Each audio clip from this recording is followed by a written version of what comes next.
The mop made a soft squeaking sound against the marble floor as Lisa pushed it slowly down the hallway. It was past 11 at night and the building was finally quiet. During the day, this place was full of music, pianos, violins, voices singing scales up and down.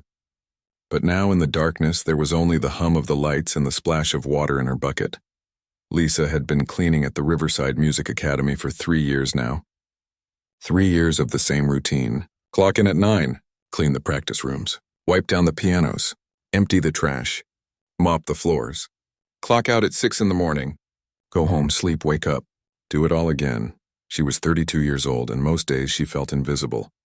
Students would walk right past her, laughing with their friends, complaining about their teachers, talking about upcoming performances. They never looked at her. Why would they? She was just the cleaning lady in the blue uniform with her name stitched on the pocket. The academy was one of the best music schools in the country. Rich kids came here from all over the world to study with famous teachers. The building itself looked like a palace with tall ceilings, chandeliers, and old paintings of composers on every wall. Beethoven stared down at her as she mopped. Mozart watched from the other side. Sometimes Lisa wondered what they would think, seeing someone like her in a place like this. She pushed her cart past the main concert hall. Through the small window in the door, she could see rows and rows of red velvet seats. She'd never sat in one of them. Never had a reason to. That hall was for performances, for audiences in fancy clothes who understood music in ways she could only dream about. Or at least, that's what everyone thought. Lisa moved down to the lower level, where the oldest practice rooms were located. Most students didn't like practicing down here. The rooms were smaller. The walls needed paint, and there was a musty smell that never quite went away. But Lisa didn't mind it. In fact, she preferred it down here. It was quieter, more private. She unlocked the door to room B7, the one at the very end of the hallway. This room was different from the others. It had been used for storage for years. Old music stands leaned against the walls. Boxes of sheet music nobody wanted anymore were stacked in the corner. And in the center of the room, covered with a heavy gray sheet, was an old grand piano. The school had moved it down here 5 years ago. Too expensive to restore, they said. Not worth the trouble. So they'd covered it up and forgotten about it, letting it collect dust in a room nobody visited. Nobody except Lisa. She closed the door behind her and locked it. Her heart was already beating faster, the way it always did at this moment. She set down her cleaning supplies and walked over to the piano. Her hands touched the dusty sheet and she pulled it off carefully, folding it and setting it aside. The piano was beautiful, even with its scratches and worn keys. It was a Steinway built sometime in the 1930s. The wood was dark and rich, and even though some of the ivory on the keys was chipped, it still had a dignity about it. Like an old movie star who'd seen better days but still held onto their grace. Lisa sat down on the bench. She flexed her fingers, took a deep breath, and placed them on the keys. Then she began to play. The music that came from that old piano was nothing like what you'd expect from something forgotten in a basement. It was clear and full and absolutely beautiful. Lisa's fingers moved across the keys like they'd been born there, like playing was as natural to her as breathing. She played Chopin first. Always Chopin. The Nocturne in E-flat major, the one her mother used to love. Her eyes closed as she played, and suddenly she wasn't in a dusty basement anymore. She was 8 years old again, sitting next to her mother at their piano in their small apartment in Shanghai. Her mother had been a piano teacher, not famous, not wealthy, but talented and passionate. She'd started teaching Lisa when she was 4 years old, and by the time Lisa was 10, people were calling her a prodigy. She'd won competitions, performed at concerts.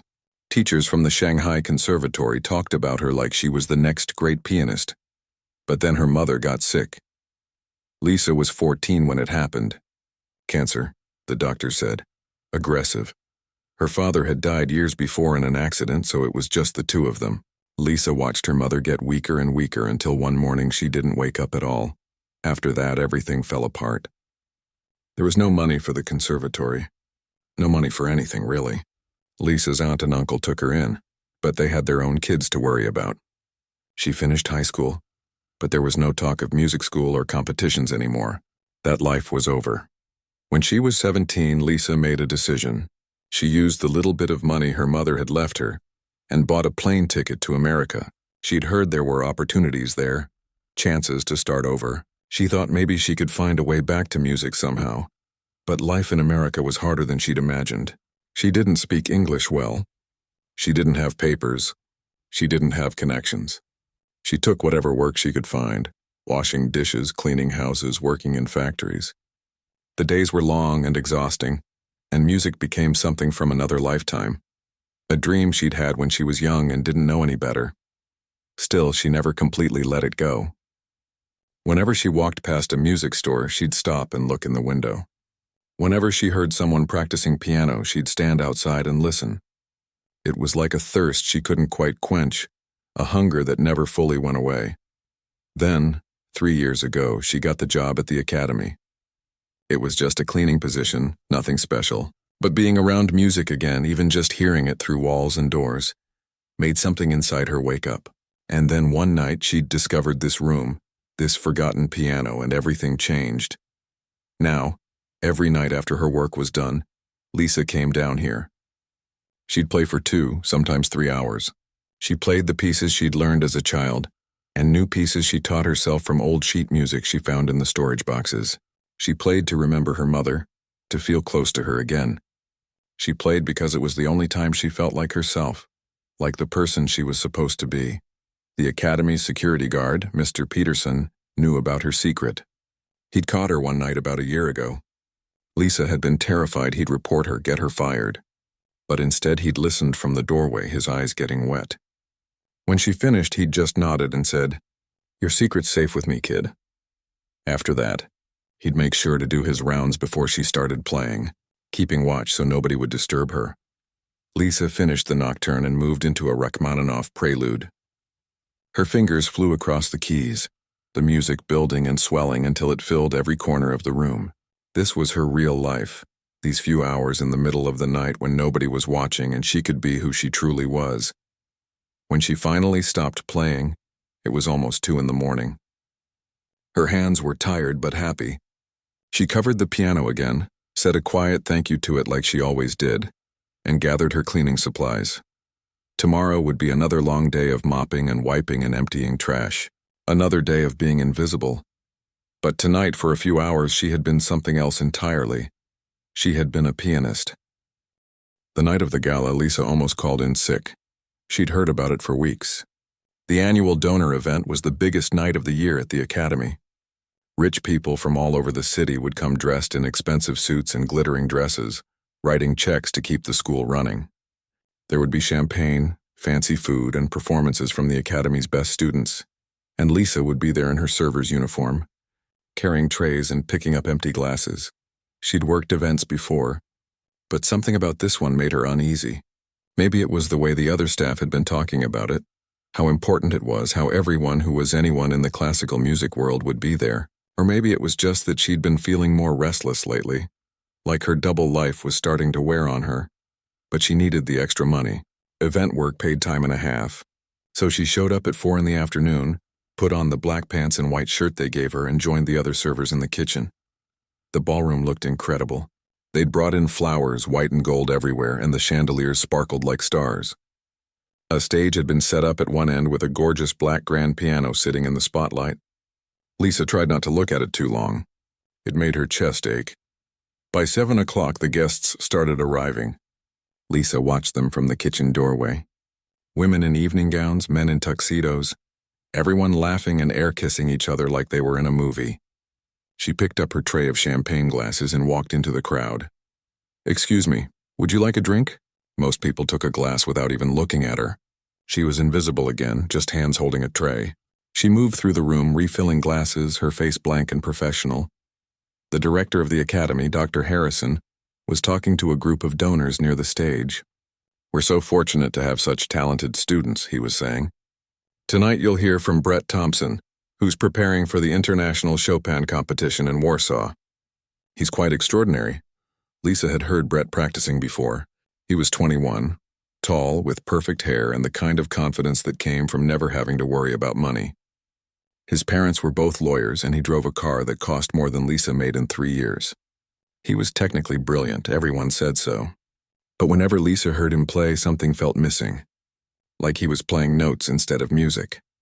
At 8 o'clock, everyone took their seats. Lisa and the other servers stood along the back wall, ready to jump in if anyone needed anything.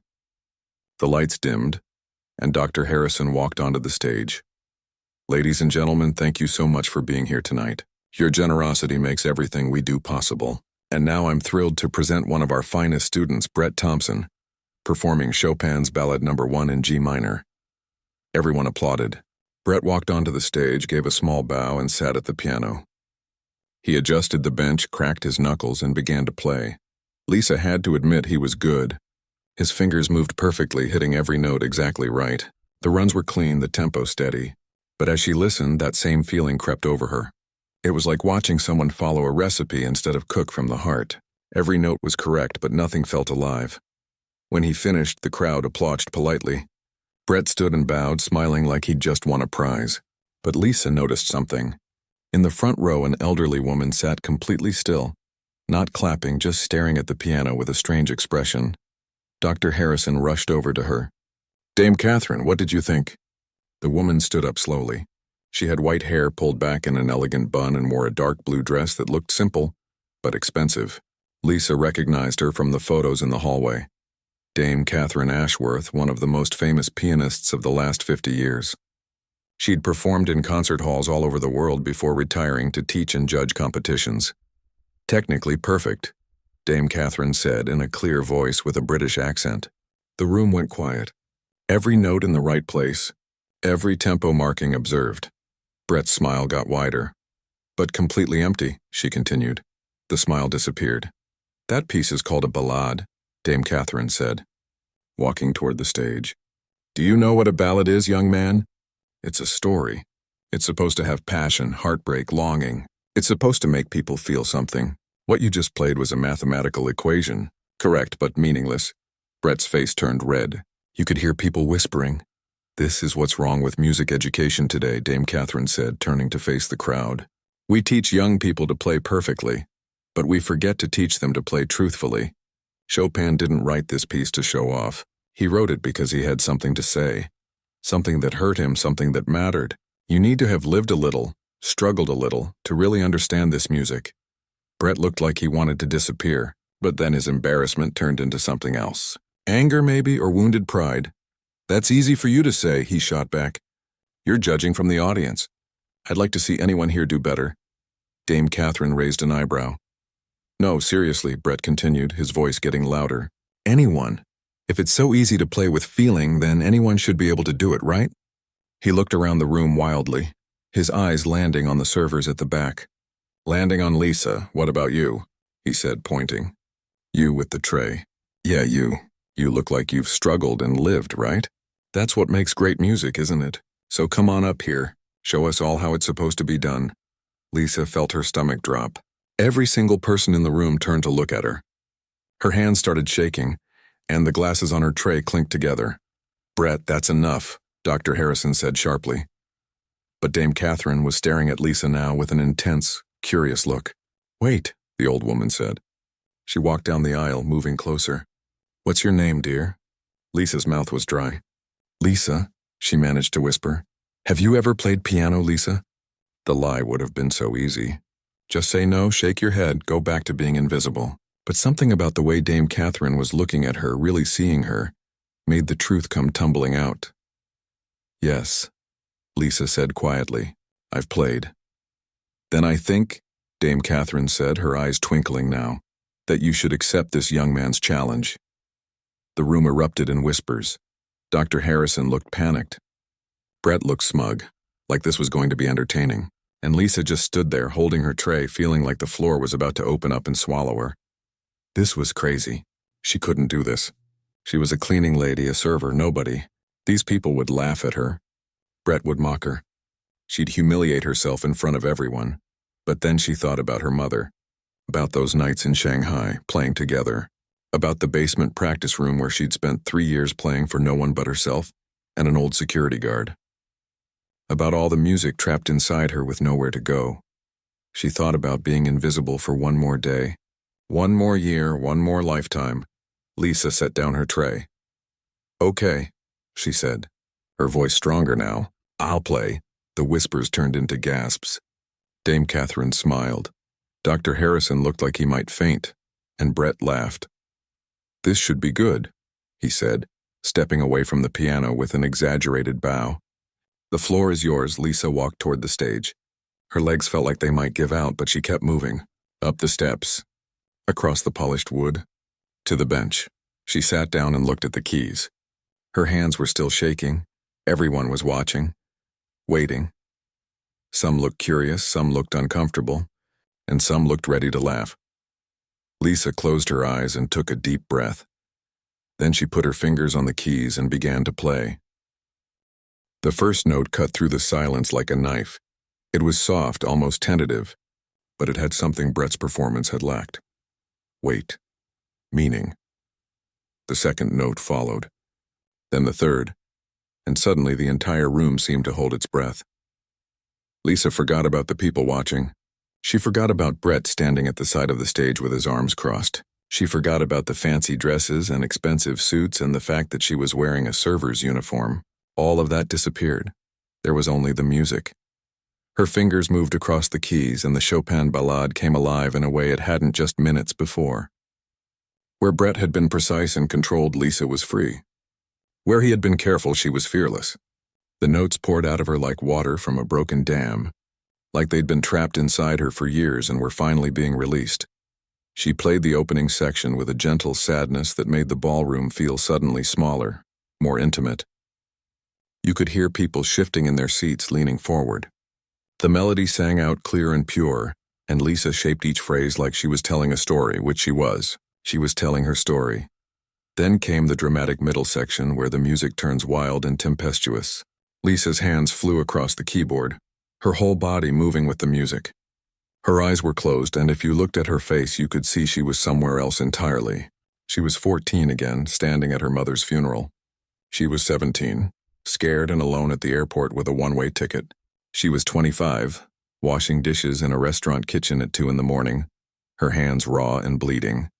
She was 32, playing in a dark basement for no one. Every struggle, every disappointment, every moment of loneliness and doubt, it all went into the music. The technical passages that had sounded like exercises when Brett played them became something else in Lisa's hands. They became urgent, necessary. Her fingers moved so fast they were almost a blur, but every note was clear, every phrase perfectly shaped.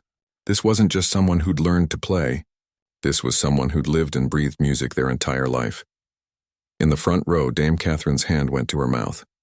Tears were running down her cheeks. Dr. Harrison stood frozen at the side of the stage, his mouth hanging open, and Brett's smug expression had completely disappeared. He looked like someone had slapped him. The other servers along the back wall had stopped pretending to work. They just stood there staring. One of them, Miguel, who'd worked with Lisa for 2 years and never really talked to her much, had his phone out recording. The music built and built, climbing toward the climax. Lisa's whole body was involved now, swaying with the phrases, her hands reaching for the highest notes and crashing down on the lowest ones. The piano sang under her fingers, that old Steinway on the stage proving it could match any instrument in the world when played by the right person.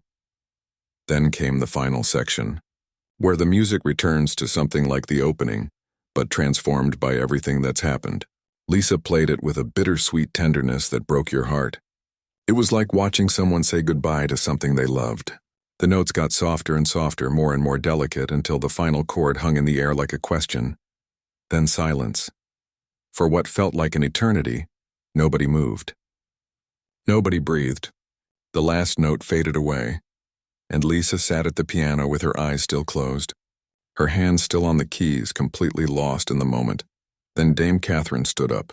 She started clapping, tears still streaming down her face, and the sound of her applause broke the spell. Suddenly everyone was standing, the entire ballroom erupting into applause and cheers. People were shouting, "Bravo!" and "Incredible!" Some of them were crying too. Lisa opened her eyes and looked out at the crowd, and for a moment she seemed confused, like she'd forgotten where she was. Then it hit her, what she'd just done, where she was, who had hurt her. Her hands started shaking again, but this time from pure adrenaline. Dame Catherine was walking toward the stage, moving faster than seemed possible for someone her age. Dr. Harrison was right behind her, along with several other people from the front rows. Brett had disappeared, just slipped away into the crowd, his face red with embarrassment and something else, maybe the first real humility he'd ever felt. Dame Catherine climbed the steps and came straight to Lisa, taking both of her hands. "My dear girl," she said, her voice shaking. "Where did you learn to play like that?" Lisa couldn't speak at first. Her throat was tight with emotion. "My mother," she finally managed. "In Shanghai. She taught me. You studied at a conservatory until I was 14. Then she died and I—" Lisa's voice broke. "I had to stop." "And you've been playing where? With whom?" Lisa looked down at her hands, still held in Dame Catherine's grip. "Nowhere, no one. I clean here at the academy. At night there's an old piano in the basement and I—" She didn't need to finish. Dame Catherine understood. Her eyes grew even wetter. "You've been playing alone? All these years? Teaching yourself?" Lisa nodded. Dr. Harrison had reached them now, along with several people Lisa recognized from photos in the hallway. "Important people. Donors, board members, famous musicians. Lisa, is it?" Dr. Harrison said, and he looked at her differently now, really seeing her for the first time. "I don't understand. You work here? As cleaning staff?" "Yes, sir. For how long?" 3 years. He looked stunned, almost angry, but not at her. At himself. 3 years? You've been here for 3 years and we had no idea. How is that possible?" A woman in an elegant black dress stepped forward. "Catherine is right. This is extraordinary. That was one of the most moving performances of that piece I've ever heard, and I've been attending concerts for 40 years. More people crowded around, all wanting to talk to her, ask her questions. Lisa felt overwhelmed, dizzy. This was too much, too fast. An hour ago, she'd been carrying champagne trays. Now these people were looking at her like she was somebody. Dame Catherine seemed to sense her distress. She held up a hand and the crowd quieted down. "Give her some space, please. This young woman has just played her heart out for all of us. She needs a moment." She turned back to Lisa. "How old are you, dear?" 32. "And you haven't performed publicly since you were 14? "No, ma'am." Dame Catherine nodded slowly, her mind clearly working. "Lisa, I sit on the board of the International Chopin Competition. It's the most prestigious piano competition in the world, held every 5 years in Warsaw. The next competition is in 6 months. Lisa's heart started pounding again. "I want to sponsor your entry," Dame Catherine continued. "But more than that, I want to train you myself. You have raw talent that I haven't seen in decades, but you need polish, preparation. You need repertoire beyond what you've taught yourself in a basement." "I couldn't possibly—" "Yes, you could," Dame Catherine said firmly. "And you will. This gift you have, Lisa, you've been hiding it for too long. The world deserves to hear you play. Your mother would want you to play." At the mention of her mother, Lisa felt tears spring to her eyes. She thought about her mother's hands guiding hers on the keys when she was small. Her mother's voice saying, "Music is not just sound, my love. It's the language of the soul." "I don't have money for lessons," Lisa whispered. "I can barely afford my rent." "You won't need money," Dr. Harrison said quickly. "The academy will provide a full scholarship, and will hire you as a teaching assistant instead of—" He looked embarrassed. "Instead of your current position. It comes with a better salary. And you'll stay with me," Dame Catherine added. "I have plenty of room, and it will make our training schedule easier." "This is happening, dear. The only question is whether you're brave enough to say yes." Lisa looked around at all these faces watching her. Some were kind, some curious, some still shocked. But they were all seeing her now. Really seeing her. She thought about that basement piano, about all those midnight hours, about the life she'd been living, invisible and small and safe. Then she thought about the last 3 minutes sitting at that piano on the stage, playing her truth for everyone to hear. "Yes," she said, her voice clear now, strong. "Yes, I'll do it." The applause started again, and this time Lisa smiled through her tears. Everything was about to change. The next morning, Lisa woke up in a bedroom that wasn't hers. For a moment she panicked, sitting up in the unfamiliar bed, surrounded by cream-colored walls and elegant furniture. Then she remembered Dame Catherine's guest room, the offer, the scholarship, everything that had happened the night before. She looked at her phone. 63 missed calls, 142 text messages, most from numbers she didn't recognize. There was a knock on the door and Dame Catherine's voice came through. "Lisa, dear, are you awake? I've made breakfast." Lisa found her way downstairs to a sun-filled kitchen. Dame Catherine was at the stove making eggs. She looked different without her evening gown, just an older woman in comfortable clothes. But there was still something regal about her. Sit. Sit, Dame Catherine said, sliding a plate across the counter. We have a lot to discuss. Over breakfast, they talked about the plan. Lisa would start immediately. 4 to 6 hours of practice every day. They'd work on technique first, fixing small habits that had developed from years of teaching herself. Then repertoire, she'd need at least 4 major pieces ready for the competition. It won't be easy, Dame Catherine warned. You have natural talent, extraordinary talent. But talent alone doesn't win competitions. You'll be competing against pianists who've had world-class instruction since they were children. We have 6 months to make up for years of training you missed. I'm not afraid of hard work, Lisa said quietly. Dame Catherine smiled. I know. I could hear that in your playing last night. They were interrupted by the doorbell. Dr. Harrison stood on the porch looking sheepish. I'm sorry to bother you so early, but Lisa, we need to talk about some practicalities. He came inside, and they sat in Dame Catherine's living room. Dr. Harrison explained that the video of Lisa's performance had gone viral overnight. Miguel, the server who'd recorded it on his phone, had posted it online. It already had 2 million views. The press is calling, Dr. Harrison said. Everyone wants to know who you are, where you came from. There's already articles calling you the janitor virtuoso and the hidden genius. Lisa felt sick. I don't want to be famous. I just want to play. I understand, Dr. Harrison said, but you need to be prepared. This is a story people love, the underdog, the secret talent revealed. It's going to get attention whether you want it or not. He was right. Over the next few days, the story spread everywhere. News channels, music websites, social media. Everyone was talking about the cleaning lady who'd stunned a room full of classical music experts. Some of the attention was kind, some wasn't. Lisa read the comments online even though Dame Catherine told her not to. Some people called her inspiring. Others said she was probably faking it, that Dame Catherine was running some kind of scam. A few people claimed she must have cheated somehow, that nobody who'd been cleaning toilets could really play like that.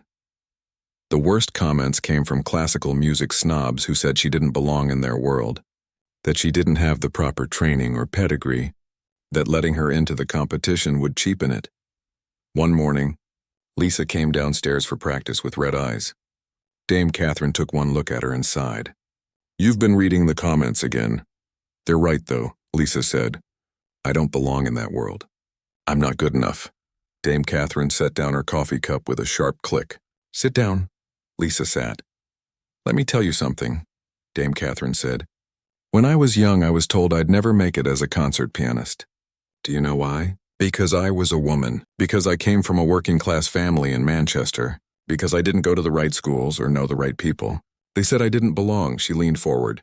But I played anyway. And I proved them wrong. Not by arguing with them or trying to make them accept me, but by being undeniably good. That's what you're going to do, she stood up. Now come on. We have work to do. The training was brutal. Dame Catherine pushed Lisa harder than anyone ever had. They'd work on a single passage for hours until Lisa's hands cramped and her back ached. When Lisa thought she'd played something perfectly, Dame Catherine would shake her head and make her do it again. And again. And again. Good isn't good enough, Dame Catherine would say. You need to be exceptional. But it wasn't all criticism. Dame Catherine also taught her things no amount of solo practice could have revealed. How to project sound in a large hall. How to pace a long piece so the audience stayed engaged. How to recover when you made a mistake without letting it show on your face. They worked on 4 pieces for the competition. The Chopin Ballade, of course, a Beethoven Sonata, a set of Debussy preludes, and a Rachmaninoff concerto that made Lisa's hands hurt just looking at the sheet music. The Rachmaninoff might be too ambitious, Dame Catherine admitted. But if you can pull it off, it will set you apart. Lisa practiced until her fingers bled. Then she bandaged them and practiced some more. At the academy, things were different now. Students who'd never looked at her before suddenly wanted to talk to her. Some were genuinely kind, congratulating her and asking about her story.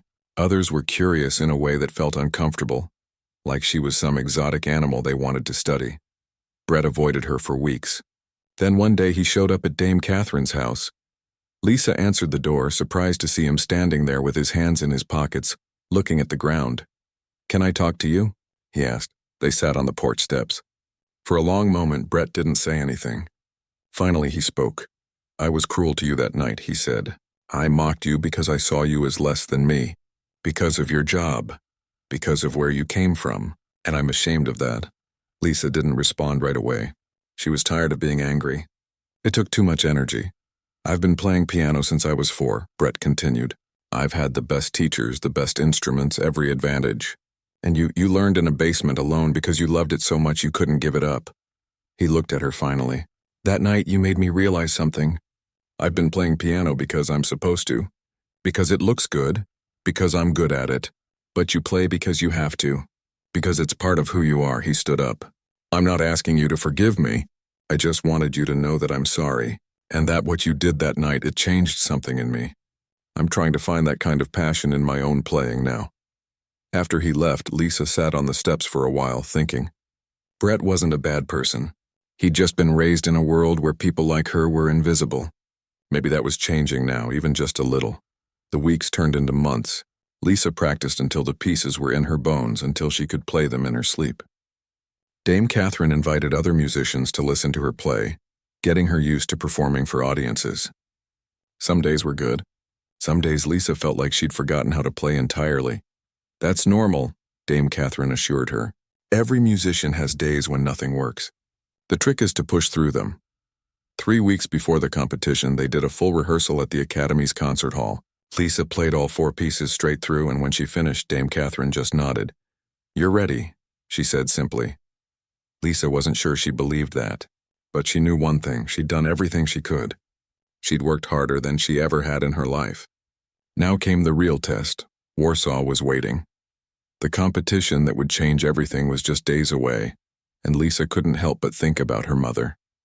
She wished more than anything that her mom could see her now, could know that the little girl she'd taught in Shanghai had never really stopped playing.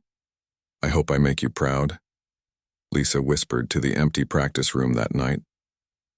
And somewhere, she felt certain her mother was smiling.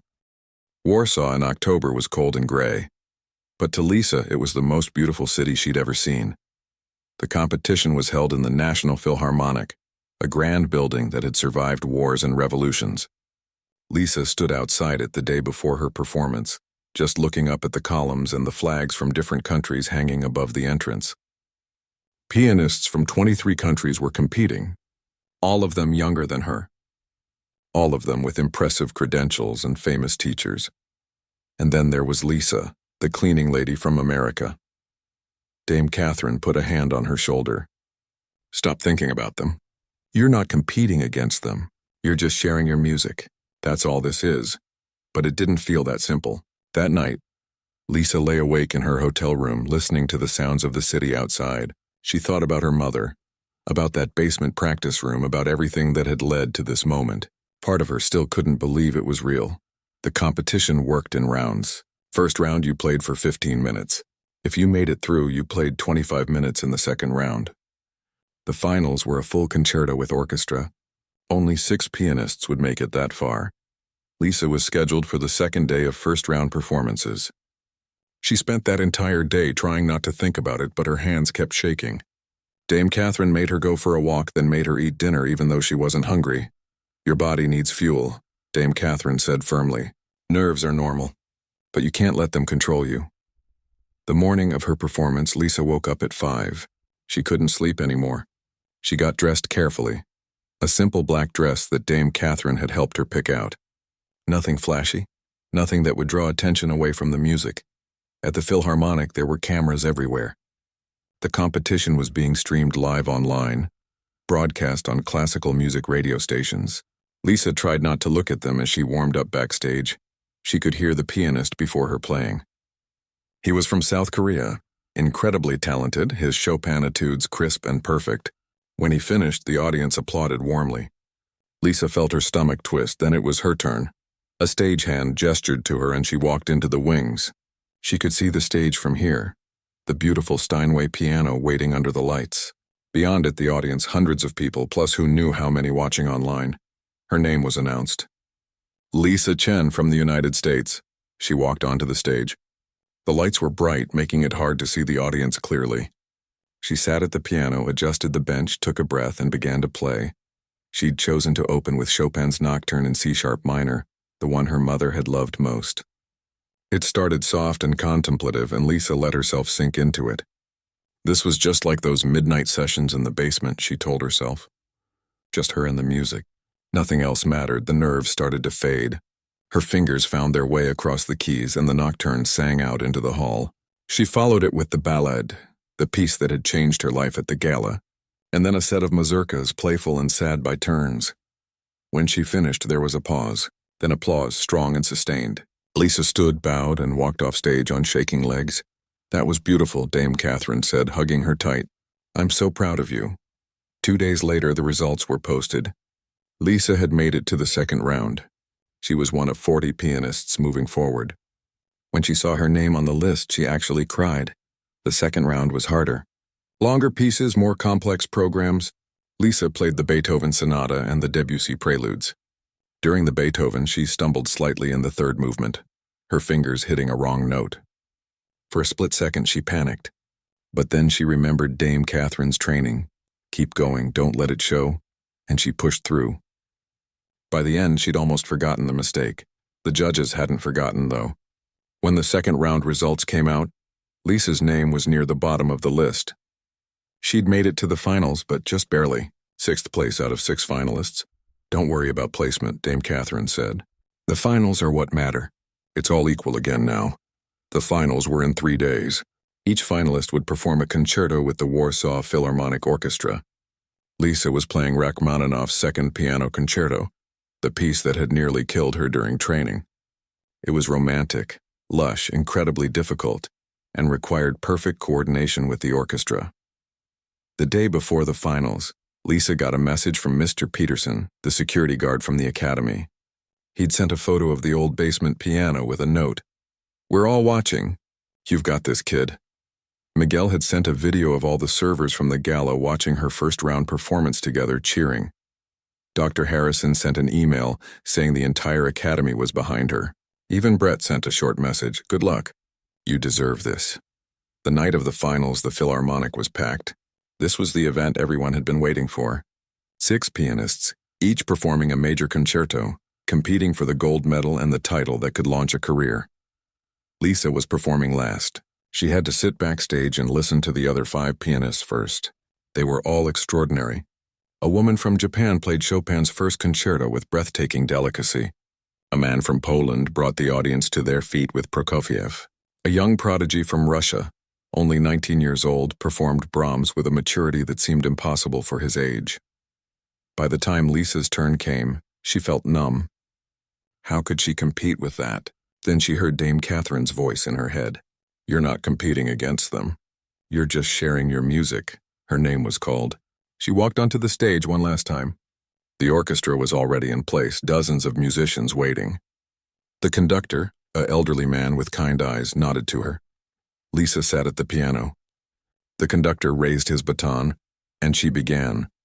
The Rachmaninoff Second Concerto starts with the piano alone, 8 dramatic chords that set the stage for everything that follows.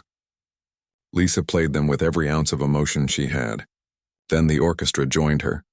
And suddenly she wasn't alone anymore. She was part of something bigger, the piano and orchestra weaving together like dancers. She played the first movement with passion, the famous melody singing out above the orchestral accompaniment. She played the second movement with tenderness, the slow sections almost breaking your heart. And the third movement, she played it with joy, pure unfiltered joy. Because despite everything, despite all the struggles and doubts, she was here. She was playing this incredible music with a world-class orchestra in front of hundreds of people, and it was the most amazing thing she'd ever experienced. When she played the final chord, the last note ringing out into silence, she felt complete. The audience erupted. People were on their feet, screaming and applauding.